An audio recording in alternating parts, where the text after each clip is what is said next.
It's tough to grasp that the past few years of my life have been spent surrounded by people I thought I knew, only to find out some of them were probably hiding lies and betrayals.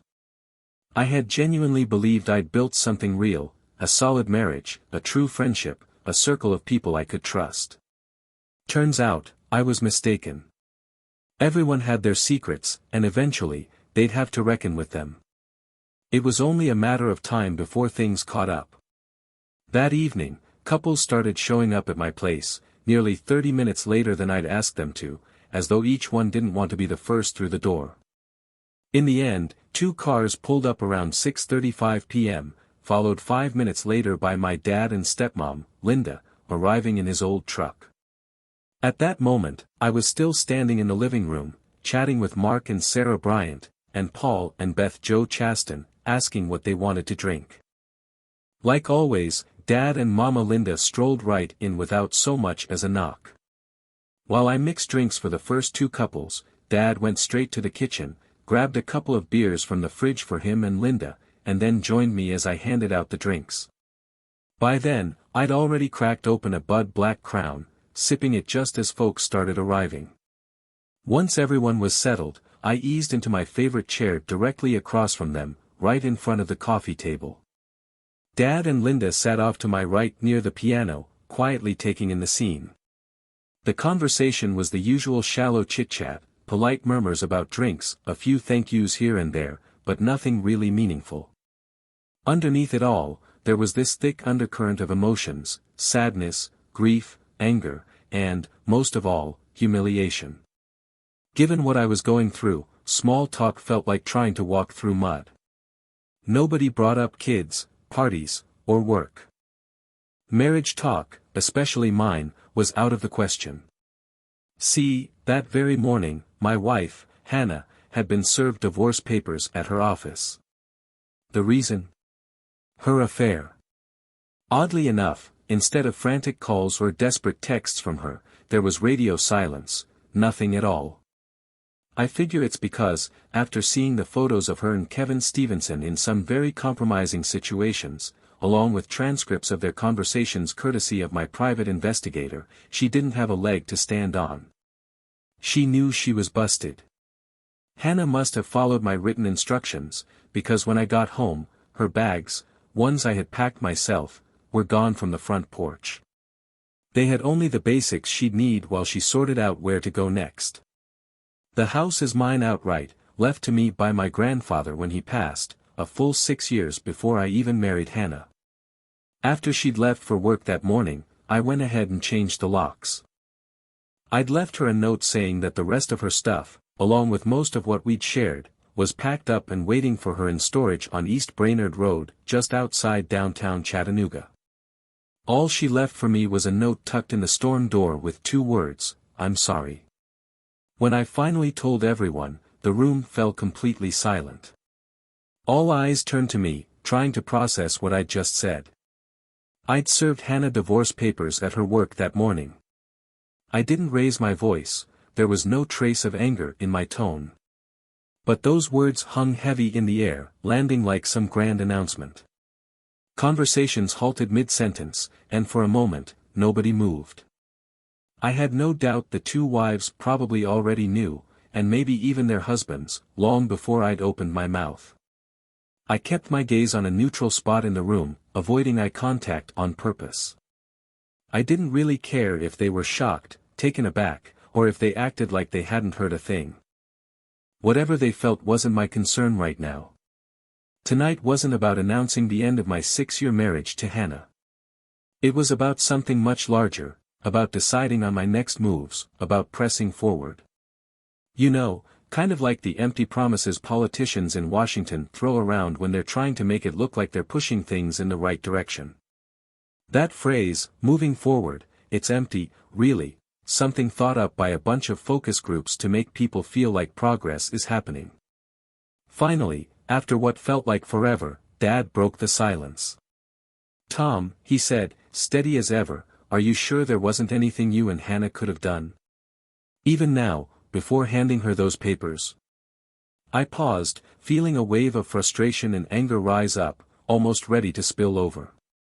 But just as I was about to answer, Beth Jo Chastain, never one to hold back, jumped in.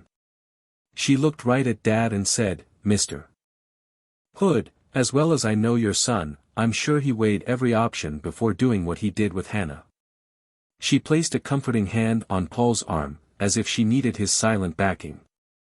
Paul just stared straight ahead, quiet, probably turning her words over in his mind. Normally, I might have appreciated Beth Jo acknowledging that I didn't just act on a whim, that I'd thought things through. But tonight? That wasn't going to cut it. Not after what Hannah had done. A conversation I'd had with Paul 3 months ago kept replaying in my head. "Yep, Tom," Paul had said, agreeing with something I'd mentioned, "it sure does look like a secret meeting to me, too." We were at Buffalo Wild Wings, having a beer and catching one of the basketball games on those huge screens they've got everywhere. We were talking about how some things just don't seem right when I spotted something unusual off in the corner. There was a woman, bottle blonde, probably in her early 30s, who had come in with a couple of friends about an hour earlier.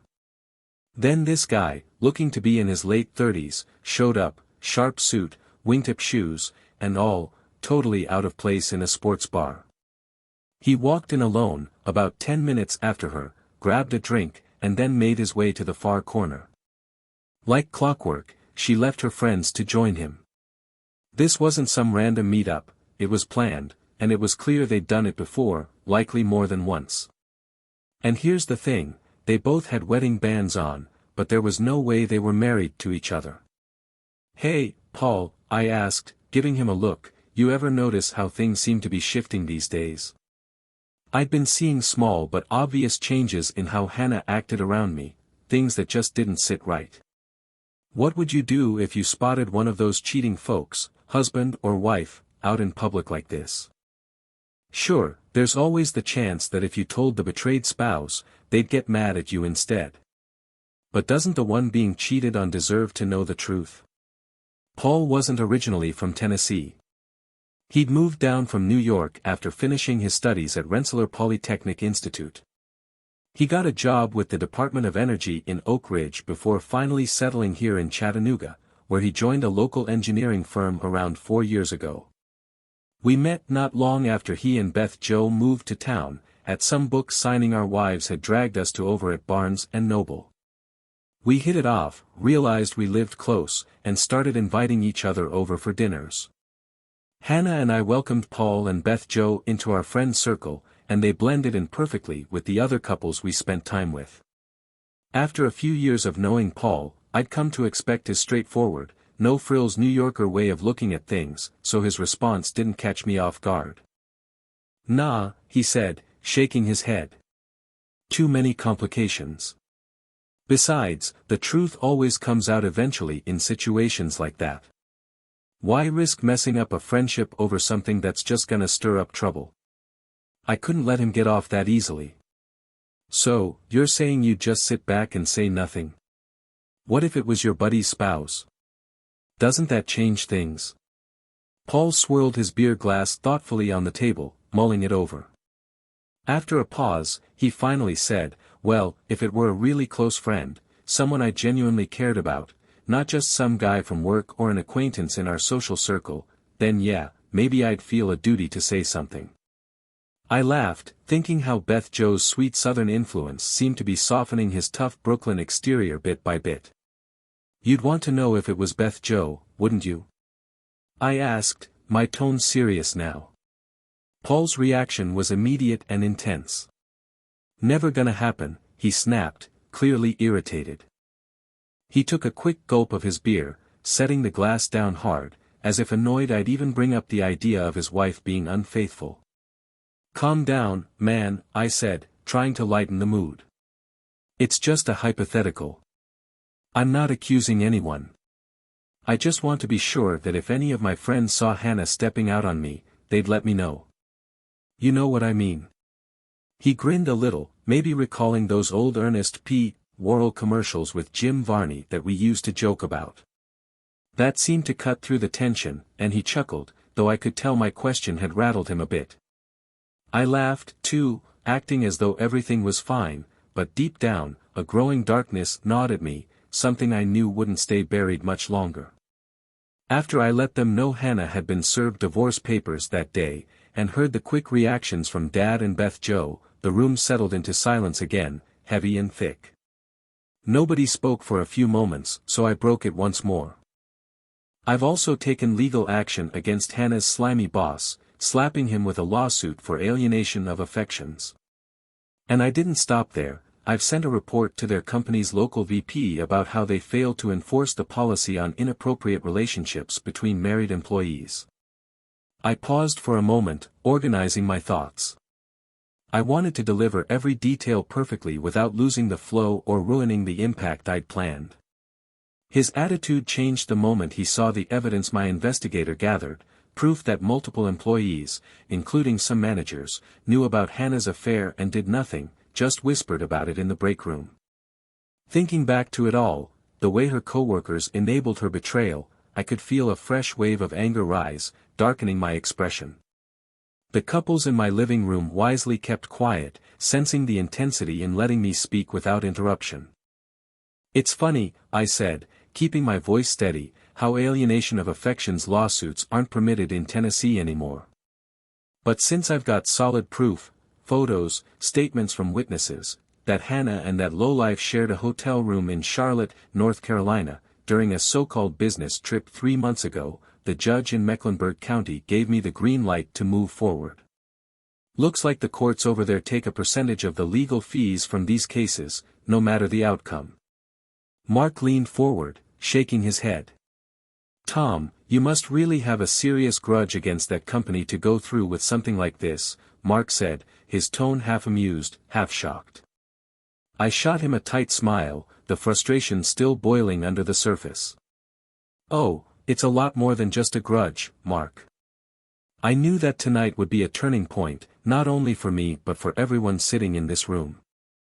Reaching for a leather-bound folder on the coffee table, I pulled out a manila envelope and slid it across to Paul. Paul glanced over at Beth Jo, a question already forming on his face. "What's this, Tom?" "Take a look," I replied evenly, keeping my tone as steady as I could, though a part of me wanted to shout. Paul opened the envelope, and as he read the papers inside, his eyes grew wide, his mouth hanging open in shock. His breathing quickened, visibly rattled by what he was reading. "I'm serving you, Paul," I said, my voice still measured, though everything inside me was burning to scream at him. "What? Are you out of your mind?" he exclaimed, struggling to process it. "Paul, honey," Beth Jo said, her tone thick with worry as she sat up, clearly alarmed by his reaction. But Paul ignored her, still staring at me in disbelief. So, I laid it all out, keeping my composure. "This is a formal notice of my intent to file a lawsuit under North Carolina's alienation of affections law against your wife, Beth Jo. The claim reads, and I quote, malicious conduct that contributed to or caused the loss of affection. The suit states that because of Mrs. Beth Jo Chastain's reckless and wrongful actions, I, the plaintiff, have suffered damage to my relationship with my wife." I leaned back slightly, watching the shock settle on everyone's faces.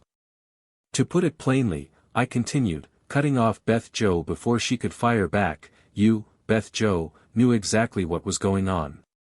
Hannah spilled everything to you directly, and instead of coming to me, you chose to keep it quiet. You might have even encouraged her. That makes you just as guilty. You didn't even try to give me a heads up. You're a disgrace." Beth Jo, now visibly fuming but composed, shot back, "Alienation of affections. Me? I wasn't the one sleeping with her. Serve those papers to Kevin, that's who she's involved with." I fixed her with a hard stare, the bitterness clear in my eyes. "Tell me, Beth Jo, did you know that Hannah and I were in love before Kevin got involved?" She blinked, caught off guard by the question but quickly steadied herself. "Of course. Anyone could see you two loved each other, it was obvious," she replied, trying to keep her footing. I didn't let her finish. "Exactly. And now, has that love been damaged, maybe even destroyed, because of her affair with Kevin? Beth Jo sighed, her resistance starting to waver. I guess so, yeah. I leaned forward, pressing the point home. And by staying silent, by not warning me when you knew the truth, you became part of the reason that love was lost. Kevin's actions may have triggered the break, but your silence only pushed it further. You had to know that. Sensing the tension rising, Paul jumped in, trying to defend his wife. Tom, come on. We've been friends for years, and now you're making us out to be the bad guys here. It was Hannah and her boss, not us. Beth Jo, her irritation flaring up, interrupted him. Anyway, you can't prove any of this. And, like you said yourself, Tennessee doesn't have a law for this. I smiled slowly, a deliberately patronizing grin. Ah, but as I mentioned earlier, North Carolina does. Beth Jo hesitated, clearly trying to muster her next defense. Before she could say a word, I added, remember that little girl's week at Nag's Head? I raised an eyebrow, watching her face intently. She faltered, her eyes narrowing as she searched her memory, the wheels turning in her mind. It wasn't just Beth Jo and Hannah on that trip. Sarah Bryant, who was sitting right next to her, went along too, as did my stepmother, Mama Linda. Hannah and I have a timeshare in Florida, I explained, and we're part of a swap program that lets us exchange our week for stays at other resorts. 3 months ago, just as Hannah and Kevin's affair was picking up steam, she arranged a girls' week at a resort in Duck, North Carolina. You, Beth Jo, Sarah, and my wife were all there together. Beth Jo's expression shifted, she knew where this was leading. That whole area, Duck, Kitty Hawk, Kill Devil Hills, is all known as Nag's Head to the locals, I continued. And while you all were enjoying that little getaway, Hannah and Kevin were already deep into their affair. So tell me, Beth Jo, just how much did you know? And how much did you choose to overlook? I'd suggested to Hannah that she take my stepmother, Mama Linda, along on that trip, hoping someone a little older might help keep an eye on things. I was already uneasy about Hannah's behavior and her increasingly questionable relationship with her boss. By then, the private investigator had been digging around for a couple of weeks, and I knew something wasn't right. The thought of her being away for a week, alone with her friends, only made me more anxious. Mama Linda, who mostly stays at home with my dad, agreed to join the younger crowd on the trip, and I figured her presence might keep Hannah in line. Breaking through my thoughts, Beth Jo finally spoke. What about Nag's Head? She asked, her voice laced with tension. Instead of responding right away, I picked up the remote for my stereo system. With one press, I decided to let the evidence do the talking.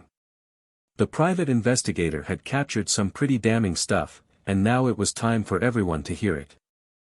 I'd included the transcript in the packet I'd given Paul, but there's nothing like hearing it directly. This recording, I announced, setting the scene, was taken from the patio of the condo next door, separated by just a privacy fence. It was recorded with a high-quality parabolic microphone. I hit play, and the audio began. At first, there were just the background sounds of the beach, waves crashing, cars passing, kids splashing in the pool nearby. But then, the voices came through. Beth Jo, you're not really doing this, are you? I thought you and Tom were solid, Beth Jo's voice asked, sounding cautious. Oh, we are, Hannah replied, a hint of thrill in her voice. But being with Kevin feels exciting. Naughty, even. I know it's just temporary, but I'm going to enjoy it while I can. Once it's over, I'll stay committed to Tom, for good. No, there won't be a next time. Trust me, girlfriend. Once it ends with Kevin, or if he breaks it off, I'm done. I'll stop taking birth control, and Tom and I will start building our family, just like we planned. Beth Jo's voice responded, hesitant. I'm just shocked. This isn't like you, Hannah. I could never betray Paul like that. He'd be furious, humiliated, he'd wonder if he even measured up. Oh no, Tom's a much better partner than Kevin in every way, emotionally, physically, Hannah replied, almost dismissively. It's just the thrill, you know. The novelty, the excitement of being a little bad before I settle down with Tom for good. That won't last long if he finds out, Beth Jo warned. You're not planning on ratting me out, are you, Beth Jo? Hannah asked, her tone shifting. Beth Jo sighed. No, I won't betray you. But I'm not going to lie for you either. I hit the button, stopping the recording. The sound of that conversation from weeks ago in North Carolina lingered in the air, leaving a palpable tension hanging over the room. I watched as Beth Jo's face darkened with anger, while Paul's expression shifted to outright hostility. You're a despicable person, Paul shouted, standing up suddenly. You had no right to spy on and record my wife. I should sue you for violating our privacy. Enough, I replied, my tone calm but unwavering. As Ronald Reagan once said during the 1980 debates, I paid for this microphone.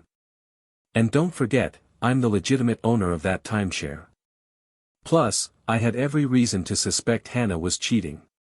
Paul's face turned beet red as the sound of his own words reverberated through the room, his Tennessee-laced New York accent unmistakable. He stood there, fuming, as everyone listened to him mock me on the recording. Paul's voice on the recording, yeah, she's off having an affair with her boss while the clueless guy sits at home, content in his ignorance. It's honestly pathetic, but hey, that's not my business. If he's too dumb to catch on, why should I get involved? I clicked the remote, stopping the recording. The silence in the room was absolute, broken only by Paul's heavy, furious breathing. His fists clenched tight, his eyes filled with a mix of shock and rage. That's what you said, Paul, I stated coldly.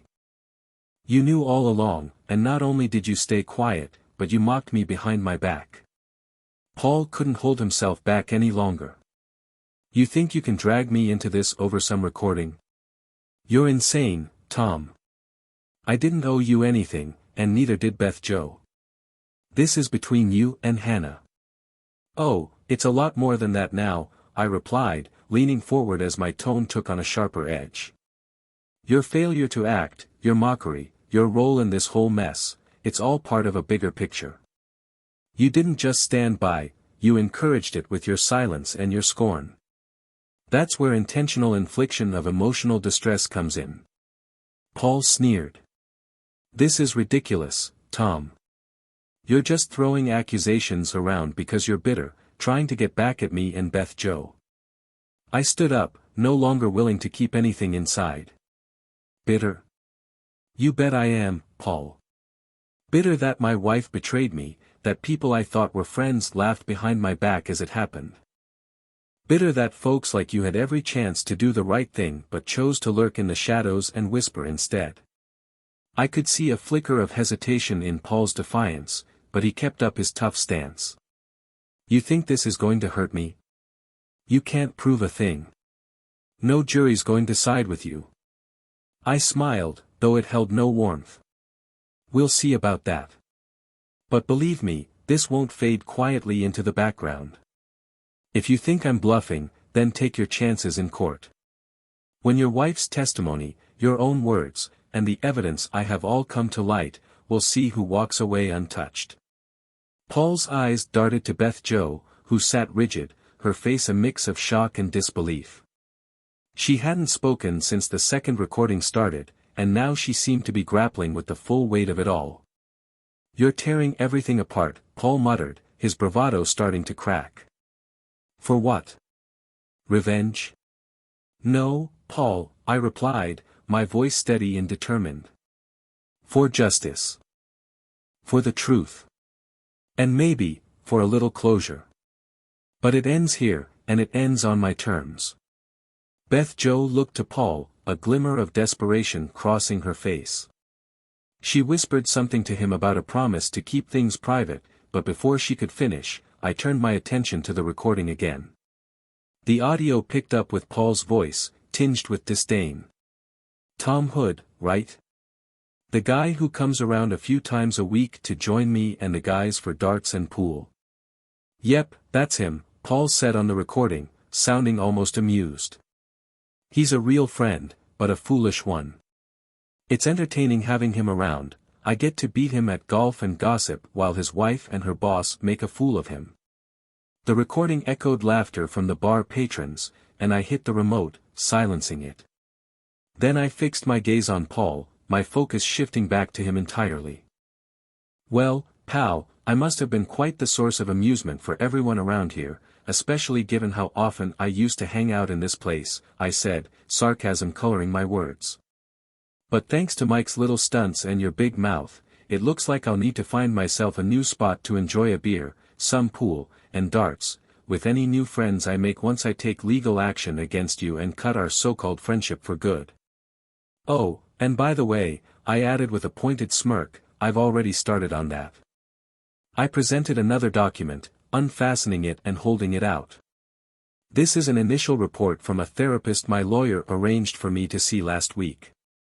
It clearly outlines how I'm dealing with emotional distress, mental anguish, anxiety, grief, humiliation, and even indignity, all of which have aggravated my acid reflux. It's evidence of how my health is deteriorating because of all this. Paul and Beth Jo stood up, both visibly embarrassed and seething with anger, but neither said a word. Keeping my voice low, I continued, feel free to leave. I'll see you both in court. Still trembling with rage, Paul watched as Beth Jo collected the documents, then felt her gentle touch on his elbow as she whispered to him, let's go.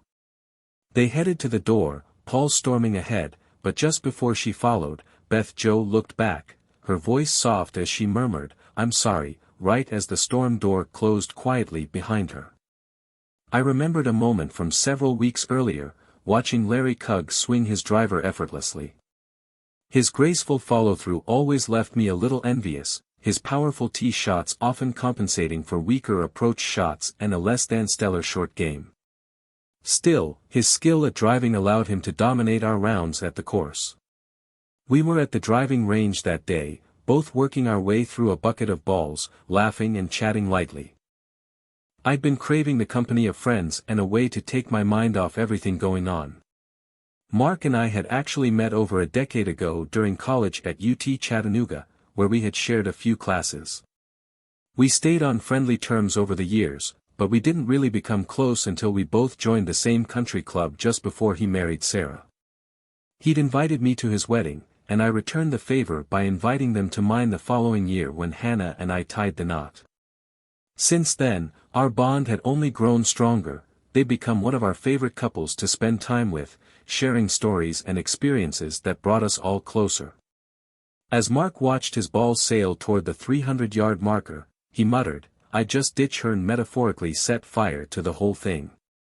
Fair enough, I replied, but how do you handle the fact that someone you poured years of love into, despite their unfaithfulness, doesn't just disappear from your mind overnight? It doesn't just fade, even after months or years.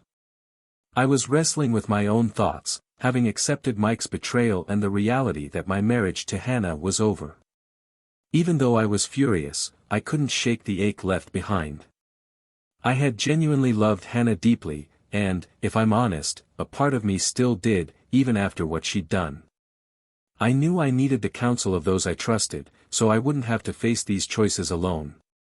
It's simple, Mark replied, placing another golf ball on the tee beside mine. He squared up to address the ball, then added, well, maybe it's not that simple. The poor guy might keep loving her his whole life. But a wise man knows a core principle of economics: don't throw more resources at a lost cause or try to recover what's already spent, hoping to get back to what was. It doesn't work that way. He paused, then asked, so what sparked this sudden interest in unfaithful partners? I'm not interested, I retorted quickly, scrambling for a response. I just heard rumors about a coworker whose wife might be involved with a guy named Kevin, I explained. I've been mulling over what kind of advice I'd offer him if he asked, so I thought I'd talk with a few friends to get their perspectives and figure out where I stand, if I even decide to say anything. My explanation seemed to ease Mark. he nodded and focused back on his shot. With another flawless drive that stirred a pang of envy, he sent the ball soaring down the range. He gave me a sympathetic glance as we heard the sound of Paul and Beth Jo's car starting outside, parked at the top of the sloping driveway leading to my house. Sarah sat silently, her eyes fixed on the coffee table's center. Condensation had gathered around the glasses, forming droplets on the coasters while keeping the polished wood safe. Memories of Mike fussing over every little moisture spot on the furniture came rushing back. Mama quietly asked Dad if he wanted another beer, but he declined with a gentle shake of his head, offering me a sympathetic look of his own. Finally, Sarah broke the silence, addressing me directly. "So, Tom, you're not just divorcing your wife, you're cutting ties with your friends, too?" Her tone wasn't overtly accusatory, but it lacked any hint of support or understanding. "Sarah, you and Mark are Catholics, right?" I asked, catching both of them a bit off guard with the seemingly unrelated question.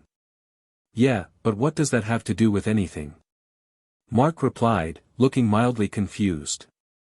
"Are you familiar with the Catholic concept of excommunication?"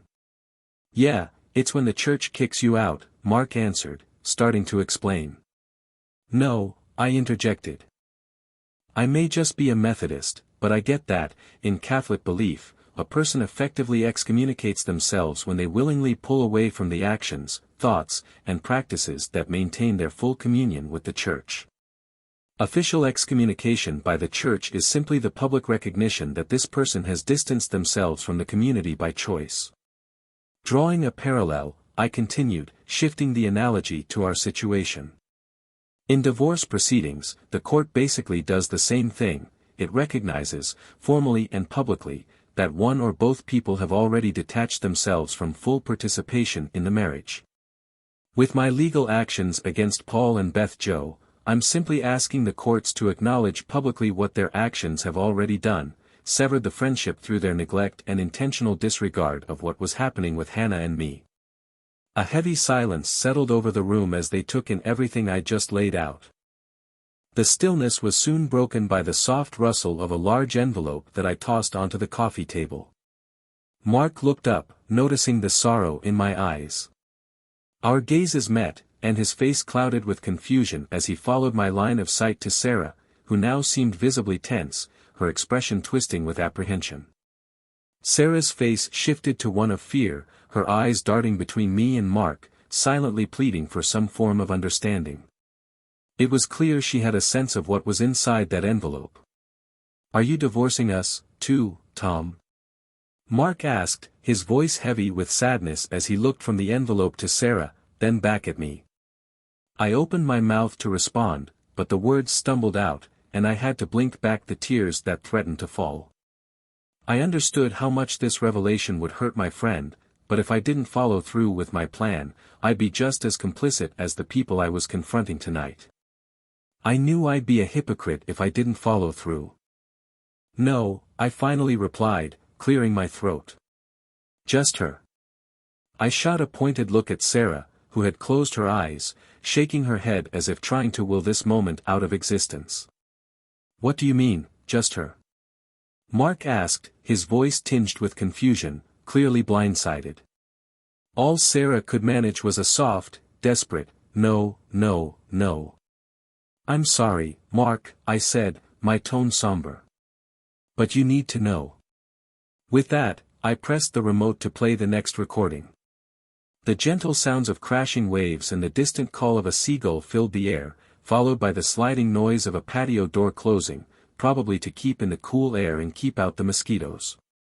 Then Sarah's voice, "Hey, girlfriend, why are you out here alone on such a lovely evening? Thinking about how much you miss Tom?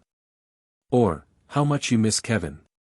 "Shut up," came Hannah's voice, followed by the sound of patio chairs scraping against the deck. "I was just thinking, maybe I made a big mistake by confirming Beth Jo's suspicions about me and Kevin." "You actually admitted it to her?" Hannah's surprise was clear. "Well, I didn't exactly deny it," Sarah replied. "She'd pretty much put the pieces together already. But she promised to keep quiet." Sarah let out a scoff. Yeah, sure. Knowing Beth Jo, she'll probably tell Paul the minute she gets a chance. And Paul? Hannah added. If he finds out, I just hope he sticks to the man code. Man code? Sarah sounded confused. Paul won't break the news to Tom. He'll avoid being the bearer of bad news to stay in Tom's good graces, Hannah explained. I hope you're right, Sarah replied. By the way, I haven't told anyone else since you first confided in me about Kevin. I appreciate that, girlfriend, Hannah said gratefully. But I wonder if part of your motivation is to pay me back for when your situation almost blew up. Oh, Hannah, believe me, Sarah reassured her. I'm genuinely grateful for your help at that New Year's event at the country club. I don't usually drink that much, and if you hadn't helped me cover up after catching me and Carlos behind the pro shop that night, Mark would have definitely filed for divorce. He might have even discovered that Carlos, being the club's CEO, had been arranging our meetups in the guest bungalows for nearly a year. I switched off the recording, and the room settled into silence, broken only by the sounds of crickets chirping and bullfrogs croaking outside. After a moment, I could hear Sarah's breathing become ragged, on the verge of breaking into sobs. Mark lowered his head into his hands as Sarah approached him, her voice weak and broken. Mark, it's not, her words faltered. Is the transcript in there? He finally asked me, his face devoid of any anger, only a hollow, numb expression. Yes, I replied gently, along with a CD of the audio and an affidavit from my PI, confirming its authenticity. Thank you, Tom, Mark said, his gaze shifting briefly to Sarah before he stood and extended a hand to me. You've been a real friend by bringing this to my attention. Don't worry, I won't hold any anger against the messenger. Turning to Sarah, he added, we'll head home. You're going to need some time to pack. He walked toward the door, barely waiting to see if she would follow. Sarah cast a final look in my direction, her expression a mix of heartbreak over losing her marriage and fierce anger toward me. Are you satisfied? She spat, her words laced with bitterness, before turning to follow Mark out. I doubted she heard my quiet reply, no, not really. If she's being that blatant, then ending the relationship while you're still young enough to start fresh might be the best way forward once the dust settles. I just laid out my plan to Dad and Mama Linda, asking them to keep it under wraps until Hannah could be officially served. I reassured them that my private investigator had gathered plenty of evidence to strengthen my case. I explained how I planned to serve her divorce papers the following week and arrange for her to move out of the house as soon as possible afterward. I silently thanked my grandfather for his foresight in leaving the house to me alone, long before I married Hannah. I wasn't quite ready to bring up the mess with our so-called friends, so I decided to save that conversation for another day. As I thought back, I remembered how wonderful Mama Linda had been for Dad after we'd lost Mom to a drunk driver when I was just 4. Mama Linda herself had experienced her own tragedy, losing her first husband in Operation Desert Storm. She and Dad had met at a dinner, and over a year and a half, their relationship blossomed until they decided to marry. It felt surreal to think about being the best man at their wedding, especially since I hadn't even turned 7 yet. Dad and I often chuckle at their wedding album, especially the photo where I stand among the taller wedding party members with a noticeable gap between heads. Are you sure you're ready for all of this? Mama Linda asked, concern filling her voice. Since she hadn't been able to have children herself, and I was her only child, I knew she was desperate to see Hannah and me work things out, partly in the hope of someday having grandchildren to fill the void of not having her own kids. Unfortunate circumstances? I repeated, slightly puzzled by her choice of words. I'd just told her Hannah had been in an affair with her boss for months. That wasn't merely unfortunate, it was disgraceful. I'm sorry, Mama Linda, I replied, keeping my tone as gentle as I could. If it had been harmless flirting, maybe things would have been different. But she went to extreme lengths, not just hiding it from me, but even involving others to help cover it up. No, it's over. As I spoke, Mama Linda got up to tidy the living room, picking up glasses left behind by what were once close friends. She wiped down the coasters, stacked them neatly, and carried everything into the kitchen. Once she left, Dad finally spoke up. "Well, son, you've got quite a bit on your plate," he said, his voice gentle. "Divorcing Hannah, suing 2 friends for alienation of affections, and going after another for aiding her. Did I miss anything?" His tone carried a touch of humor, as if hoping to lighten the moment. I knew he intended to keep my spirits up. He'd raised me with enough grit to handle tough situations, through wilderness trips when I was a kid and the emotional trials of growing up. His confident look suggested he trusted that everything would work out. That's probably why he nearly dropped his beer when I handed him one last envelope, saying, "Almost."